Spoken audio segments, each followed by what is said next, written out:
The number one sign that you're low in potassium. But actually, I'm going to give you 7 signs with the most common one last. But you first need to know this one number right here, 4,700 milligrams.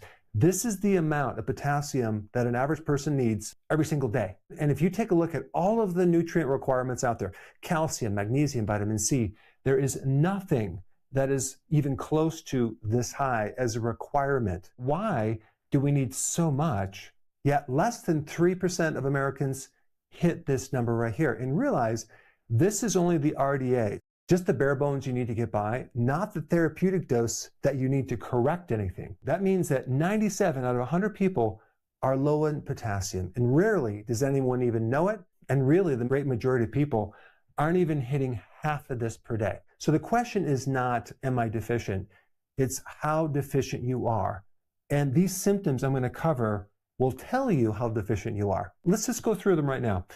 Number 7, constipation. And this is surprising for a lot of people because they don't connect the dots between potassium and constipation. And potassium controls the smooth muscles of the body. Your entire colon is all smooth muscle. So if you don't have enough potassium, you can't control the contraction and relaxation of the muscle in the colon. And then all of a sudden it starts backing up because you no longer have that pumping action. There's even this condition in hospitals where someone is very deficient in potassium. They call it paralytic ileus, which basically means your small intestine is paralyzed. It doesn't work anymore. And that usually happens after surgery, which brings up another point. When someone goes through any type of surgical procedure, I don't care what procedure, when your body goes through surgery, it's very, very traumatic and stressful, even though the central nervous system is unconscious.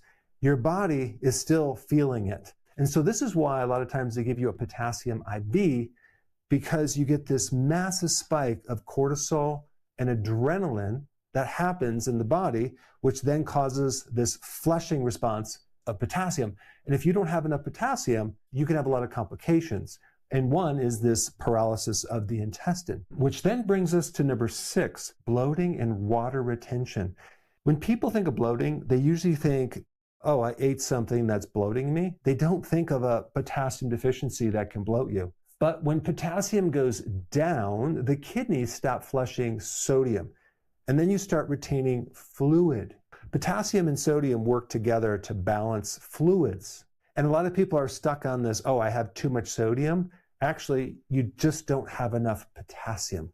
Sodium holds water, but potassium releases that water or puffiness or swelling that you have in the body. So a lot of people ask me, what supplements do I recommend? Now, of course, I'm not biased of my own high-quality supplement line, but if you go to Amazon and type Dr. Berg supplements, you'll find more information. Let's go to number 5, frequent urination and excessive thirst. Typically, when we think about that, we think about a diabetic, right? They have blood sugar problems. They're always urinating, they urinate at night, they're also thirsty. But it can also be a potassium deficiency, which is very surprising.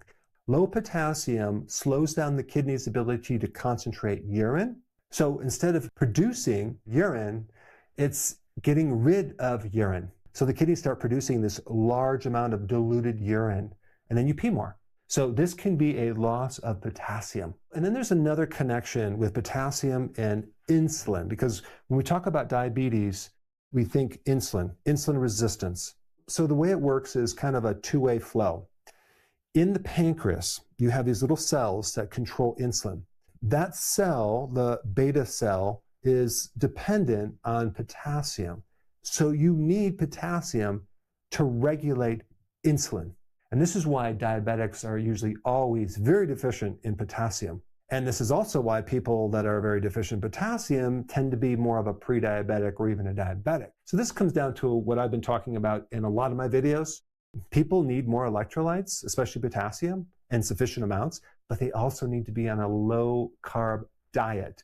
Both of those together produce huge positive effects on your health. And of course, if you're diabetic, you should be eating more foods high in potassium or even taking potassium to help reduce the need for medication so you can regulate blood sugar better. And of course, that also relates to number 4, tingling and numbness, especially in your feet, sometimes in the hands.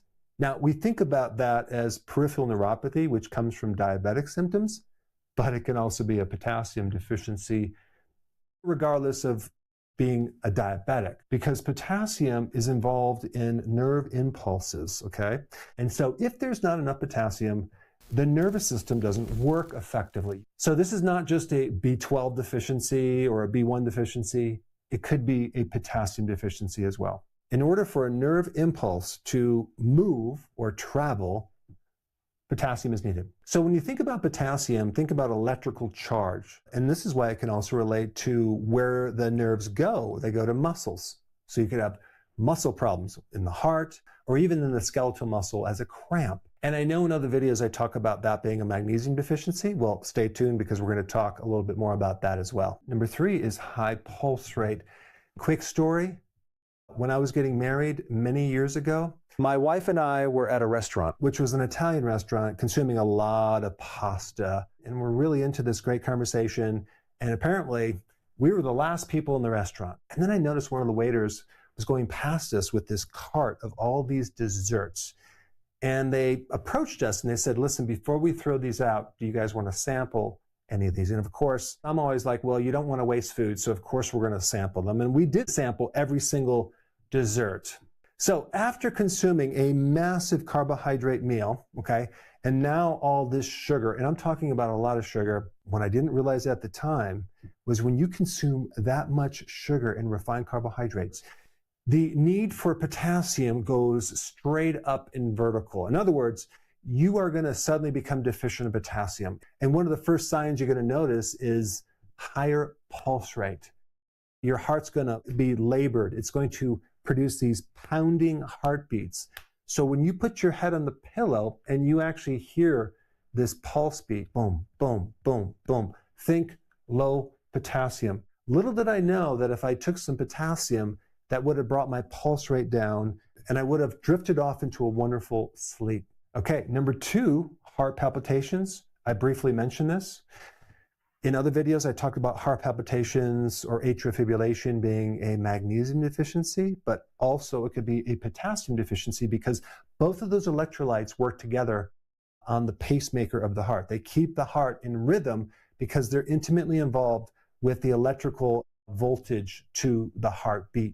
So if we take a look deeply into what this potassium is really doing, we have a combination of 2 pumps. One is the sodium-potassium pump. Okay, this is a little pump that allows the electrical charge to develop in the nervous system that then can actually activate the muscles. And then deep in the mitochondria, you have another pump that makes energy, that's ATP, and that requires magnesium. So we need magnesium to make the energy, which is involving this little pump, but also we need that magnesium energy in this other pump to allow this other pump to work.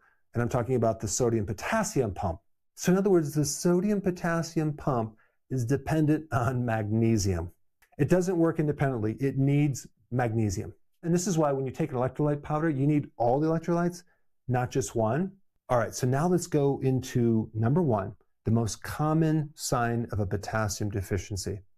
This is the most misdiagnosed, most biochemically profound sign, which is this: persistent fatigue and muscle weakness that does not get better when you sleep or rest. You feel tired, you feel heavy, you feel slow, you feel sluggish, you're foggy mentally.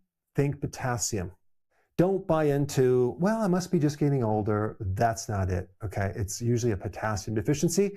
Why do I say that? Because less than 3% of Americans hit this RDA for potassium.